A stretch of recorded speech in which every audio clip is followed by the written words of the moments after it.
मिरजेत सांगली जिल्हा पारदर्शक भूसंपादन सुसंवाद शिबिर संपन्न. भूसंपादन योजनेचा अनेक वर्ष रखडलेल्या 50 कोटींचा मोबदला देण्यासाठी शेतकऱ्यांशी संवाद. शेतकऱ्यांनी अंतर्गत वाद मिटवून एकत्र यावे, जिल्हा अधिकारी अशोक काकडे यांचं आवाहन. महाराष्ट्र शासन, महसूल आणि वनविभाग यांच्याकडील 100 दिवस गतिमान प्रशासन अभियानाअंतर्गत उपजिल्हाधिकारी भूसंपादन क्रमांक 1 आणि तहसीलदार मिरज यांच्या संयुक्त विद्यमाने सांगली जिल्हा पारदर्शक भूसंपादन सुसंवाद शिबिराचे शुक्रवारी तहसील कार्यालय मिरज येथे जिल्हाधिकारी अशोक काकडे यांच्या हस्ते उद्घाटन करून शुभारंभ करण्यात आला. आणि यावेळी अजय पवार, भूसंपादन अधिकारी क्रमांक 1 तथा निवासी उपजिल्हाधिकारी मिरज यांनी सादर कार्यक्रमाची रूपरेषा उपस्थितांना समजावून सांगितले. तसेच तालुक्यातील सन 2000 पासून म्हैसाळ प्रकल्प कॅनॉलसाठी भूसंपादित केलेल्या जमिनीचा मोबदला रक्कम अद्याप न घेतलेल्या बेळंकी येथील 81 खातेदार तसेच सांबरवाडी येथील 58 खातेदार यांना नोटिसा देऊन भूसंपादन सुसंवाद शिबिरात बोलावण्यात आलं होतं. यामध्ये जिल्हाधिकारी अशोक काकडे यांनी सन 2015 पासून भूसंपादित जमिनीची मोबदला रक्कम संबंधित खातेदार यांनी न स्वीकारण्याचे कारण, त्यावर सदर रक्कम या सर्व कायदेशीर बाबींची पूर्तता करून कशाप्रकारे संबंधित खातेदार यांना देता येईल याबाबत मार्गदर्शन केले. तसेच सन 2015 पासून सदरची रक्कम न स्वीकारल्याने खातेदार यांचे झालेले आर्थिक नुकसान याबाबतीत सविस्तर चर्चा करून उदाहरण दाखल खातेदार यांना पटवून दिले. त्यासोबतच सांगली जिल्ह्यातील सुसंवाद शिबिरामार्फत जास्तीत जास्त खातेदार यांनी शासनाकडील प्रलंबित भूसंपादनाची मोबदला रक्कम स्वीकारण्याचे आवाहन यावेळी करण्यात आले. या कार्यक्रमात जिल्हा न्यायालय सांगली येथील जिल्हा सरकारी अभियंता भोकरे हे देखील उपस्थित होते. त्यांनी या शिबिराबाबत कायदेशीर मार्गदर्शन केले. या कार्यक्रमास मिरज तालुका बार असोसिएशनचे अध्यक्ष ॲडव्होकेट खोत सा आणि त्यांचे सहकारी स्नेहल कणीचे, भूसंपादन अधिकारी सविता लष्करे, प्रांताधिकारी उत्तम दिघे, लीड बँक मॅनेजर तसेच संबंधित गावचे मंडळ अधिकारी, ग्राम महसूल अधिकारी, संबंधित खातेदार, पत्रकार हे मोठ्या संख्येने उपस्थित होते. सदर कार्यक्रमाचे आभार मिरजेच्या तहसीलदार मिरज डॉक्टर अपर्णा मोरे धुमाळ यांनी मानले.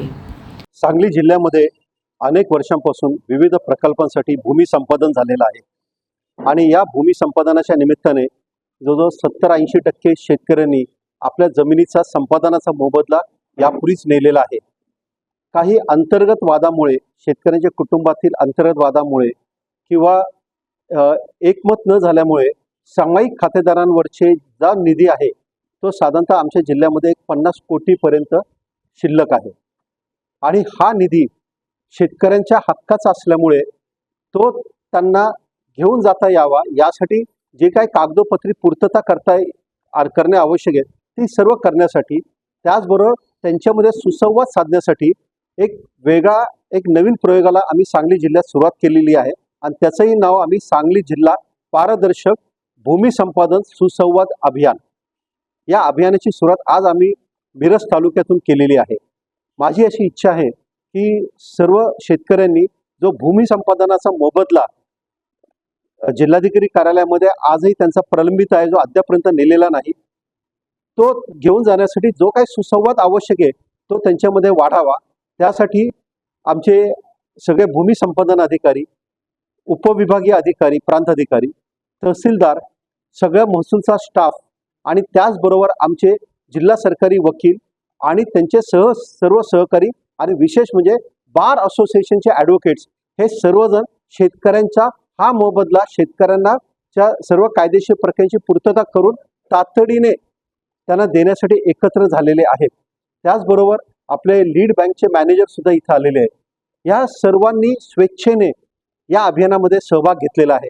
माझं या निमित्ताने सांगली जिल्ह्यातील सर्व शेतकऱ्यांना आव्हान राहणार आहे की त्यांनी जिल्हाधिकारी कार्यालयामध्ये असलेला त्यांच्या जमिनीचा अद्यापर्यंत न नेलेला मोबदला घेऊन जावा आणि त्यासाठी जो आपल्या नातेवाईकांमध्ये, आपल्या भावकीमध्ये, भावबंधामध्ये जो सुसंवाद साधायचा आहे तोही साधून जिल्हाधिकारी कार्यालयाकडून भूमी संपादन अधिकाऱ्यांकडून तो मोबदला तातडीने घेऊन जावा असं मी आपल्या सर्वांना आवाहन करतो. हो, खरं तर मी जेव्हा जिल्हाधिकारी कार्यालयामध्ये आम्ही सर्व उपजिल्हाधिकाऱ्यांची बैठक घेतली तेव्हा आम्ही या मताला सर्वजणांचं एकमत हे झालेलं आहे की जो शेतकरी आपल्या सर्वांचा पोशिंदा आहे त्या शेतकऱ्याच्या हितासाठी आपण ज्या गोष्टी करायच्या आहेत त्यातील एक आगळी वेगळी गोष्ट म्हणजे त्याच्या हक्काचा मोबदला त्याला आपण दिला पाहिजे आणि त्यासाठी आम्ही महसूल विभागामार्फत या अभियानाला सुरुवात केलेली आहे. हे अभियान आम्ही सांगली जिल्ह्यातून आता सुरुवात करत आहोत. त्यासाठी मी सगळ्या नागरिकांना आणि पत्रकार बंधूंनाही विनंती करणार आहे की या गोष्टीला जास्तीत जास्त प्रसिद्धी द्यावी आणि शेतकऱ्यांचा आपापसात समझोता घडवून मोबदल्याची रक्कम शेतकऱ्यांनी आपल्याकडे आपल्या कुटुंबाकडे घेऊन जावी, असं या दृष्टीने आपण सर्वांची सुद्धा धारणा करावी. धन्यवाद. Bureau report SBN Marathi, Miraj.